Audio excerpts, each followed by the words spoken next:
If you want to manage your money like the 1%, I'm revealing the 75-10-15 rule that would allow you to build wealth regardless of how much you earn. It's a system that adapts to your income level, whether you earn $10,000 or $1,000,000 a year, because no matter how much you earn, you're always going to follow these 3 steps. First, for every dollar that you earn, 75% or 75 cents of it will be the maximum amount you can use to spend to buy things like housing, food, vacations, or Mr. Magic lamps. If you can spend less than 75% of your income, that's fantastic. But the beauty of the 75% limit is that it gives you flexibility and encourages you to do 2 key things. First, it forces you to look for cheaper alternatives, premium gas or regular. Most of the wealthy people I know share this common trait, which I noticed after starting my own business and networking with other entrepreneurs.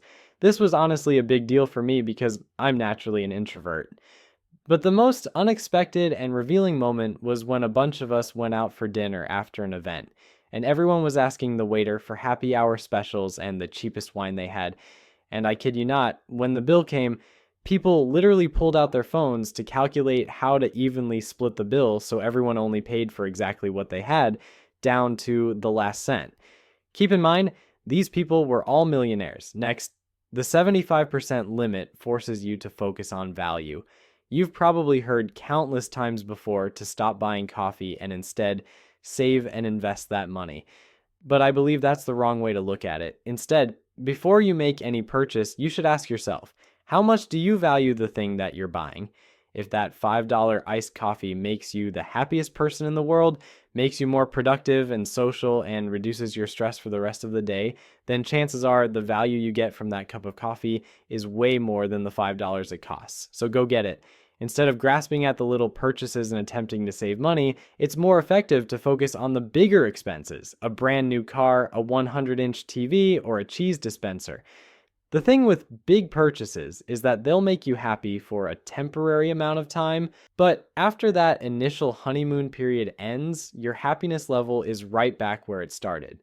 Then that $70,000 car just becomes a regular old car with the same functionality as every other car. So if you manage to spend less than 75% of your income, like if you only spend 60% of it, then I need you to hold on to that 15% difference because I'm going to show you what you need to do with it in a bit. Next, the 10 in the 75-10-15 rule says that for every dollar you earn, you should save at least 10% or 10 cents of it for this thing called a cushion fund. A 2022 study found that as much as 56% of Americans can't afford an unexpected $1,000 expense.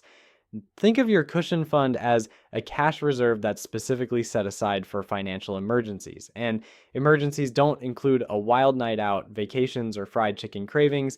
This money should only be used when pretty much all hell breaks loose, when your house gets flooded, when you get stranded in the middle of nowhere and have no other options. About 8 years ago, I got into a really bad car accident that pretty much destroyed the front of my car. I was in a completely different state, and I didn't know anyone. The mechanic said it was going to cost about $15,000 to fix, and I was really stressed out because I had no idea how I was going to come up with that kind of money. I even considered taking on a loan, even though I knew that the interest for it would easily cost way more than that amount.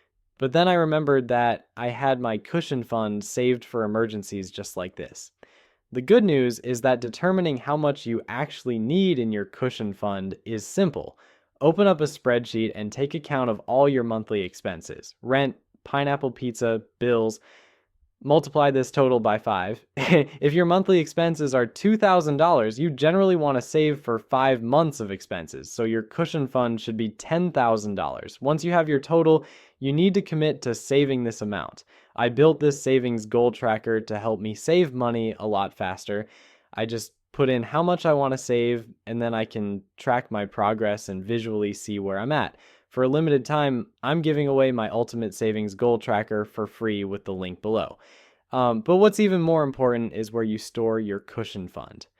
While most people keep their savings in a traditional savings account like Chase or Bank of America, there are much better places called high-yield savings accounts, HISA, because they give you much higher interest rates, allowing you to grow your money a lot faster. With traditional savings accounts like Chase, the national interest rate is 0.5%. APY, meaning if you put $10,000 in the account at the end of the year, the bank is just going to give you $57 in interest, leaving you with $10,057. On the other hand, a high-yield savings account can offer you 4% APY, meaning at the end of the year, they'll give you $400 in interest, leaving you with $10,400 with, I'll leave some high-yield savings accounts you can check out below. But an even bigger problem is that most people don't know when to stop saving money. The reality is you don't always want to just save your money forever. Once you have your 5 months worth of cushion fund, stop saving and just hold on to that 10% amount you were going to save, and I'll show you what you need to do with it next. The 15 in the 75-10-15 rule says that for every dollar you earn, you should invest at least 15% or 15 cents of it for your future. And there are 2 specific accounts you should start investing with to optimize your taxes. You basically want to funnel any extra funds that you have into this particular step, because the whole point of the 15% rule is to put your money to work so you can build assets and wealth, because real wealth is built by owning assets. The problem is we were only taught how to make money from our work and labor. That's pretty much what school teaches us. How can you get a high-paying job? But the wealthiest people in this country don't make their money from their jobs. They make their money from their assets.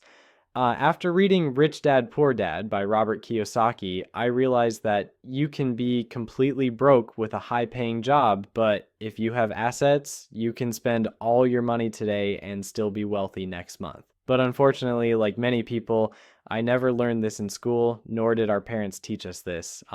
I pretty much had to go out of my way to learn this from reading and studying finance with books like The Psychology of Money and The Intelligent Investor. But this is one of those things that once you learn it, you can never unlearn it. But if you don't learn it, you might never learn it. And if you don't learn it, you're never going to be able to build true wealth. There are 2 specific investment accounts you should start investing with because of major tax advantages. First is the Roth IRA, which is an individual retirement account. The main advantage of having a Roth IRA is that your earnings and profits grow tax-free. That means when you retire and withdraw all your earnings, you won't pay any taxes on it at all. For instance, Peter Thiel famously grew his Roth IRA account to $5 billion. And what's wild is that when he decides to withdraw from it, he's going to pay $0 in taxes on it. The caveat is that you can only contribute money that has already been taxed, meaning after you received your paycheck. The Roth IRA benefit is so great that the government limits how much you can contribute to it. In 2024, if you're under the age of 50, you can only contribute $7,000 a year into a Roth IRA. If you're over the age of 50, you can contribute $8,000 a year. It's a pretty straightforward 4-step process to both open and contribute to a Roth IRA. First, you need to have what's called earned income, meaning that you need to get your income working for someone else, yourself, or a business that you own. Second, you want to go to any brokerage website like Fidelity, Schwab, or Vanguard, and select the option to open a Roth IRA account. Third, once you have your account open, you want to transfer money from your regular bank account to your Roth IRA account. Fourth, and please make sure you pay attention because many people completely miss this step and wonder why their Roth IRA account hasn't grown in 20 years. It's because you actually need to purchase investments in the account. Don't worry about what you should invest in. I'm going to share my favorite investments later where I can basically just set it and forget it.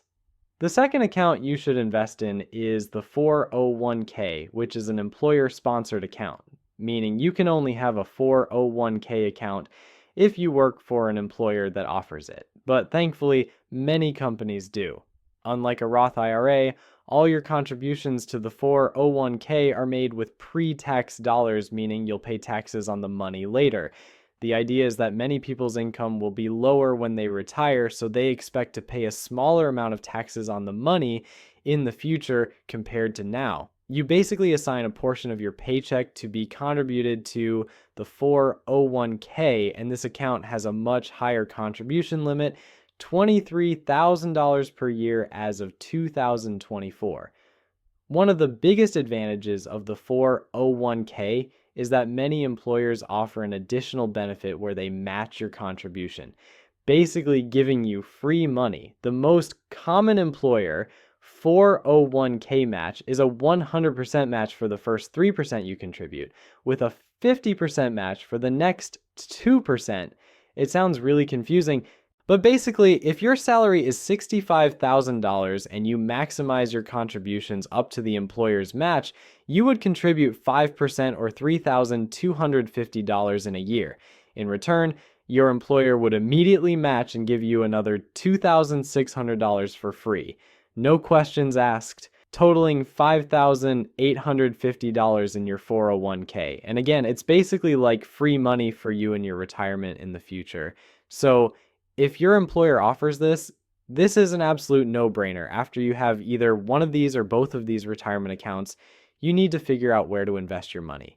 And before I tell you what I personally invest in, here's a practical reason why the wealthy invest in assets. If you invest just $100 every month for 50 years at a rate of return of 10%, at the end of the 50 years, you would have only contributed about $60,000. But over time, with stock market growth and returns, your total portfolio value would be $1.4 million.